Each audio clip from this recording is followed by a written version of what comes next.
Hi friends, welcome back to our channel. ఈరోజు easy and క్విక్గా అయిపోయే టమోటో చట్నీ చేస్తున్నాను.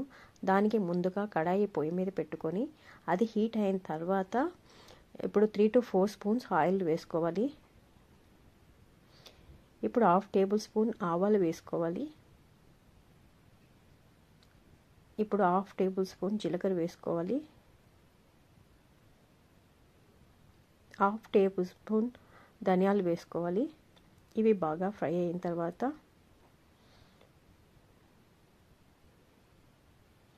ఇప్పుడు గార్లిక్ వేసుకోవాలి. ఇవి కూడా కొంచెం రెడ్డిష్గా వచ్చిన తర్వాత రెండుగా కట్ చేసిన పచ్చిమిర్చి అండ్ కరివేపాకు వేసుకోవాలి. కరివేపాకు చాలా టేస్ట్ బాగుంటుంది.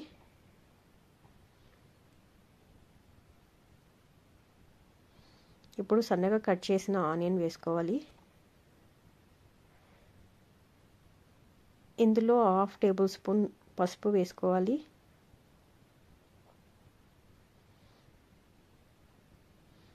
ఇవి కొంచెం మగ్గిన తర్వాత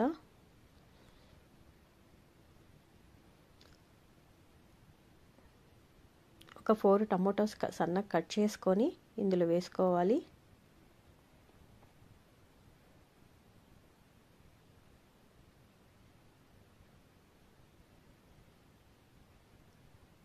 ఇందులోనే 1.5 స్పూన్ సాల్ట్ పడుతుంది.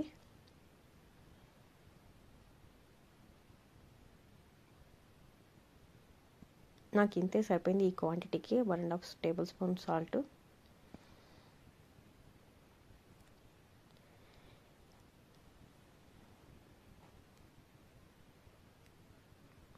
ఇవి మగ్గడమే కొంచెం లేటు. ఇప్పుడు కొంచెం చింతపండు తీసుకొని వేసుకోవాలి. ఈ చట్నీ ఇలా చింతపండు వేసుకోవడం వల్ల రైస్లోకి బాగుంటుంది.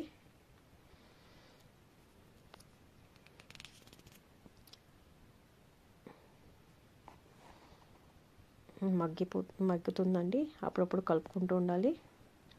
ఆల్మోస్ట్ మగ్గిపోయింది. ఈ చట్నీ దోశకి కానీ, ఇడ్లీకి కానీ, చపాతీకి కానీ చాలా బాగుంటుంది. ఇప్పుడు బంద్ చేసి చల్లారిన తర్వాత మిక్సీకి వేసుకోవాలి. మిక్సీకి ఒక రౌండ్ సరిపోతుంది. చట్నీ అయిపోయిందండి. ఎంతో టేస్టీగా ఉండే టమోటా చట్నీ రెడీ.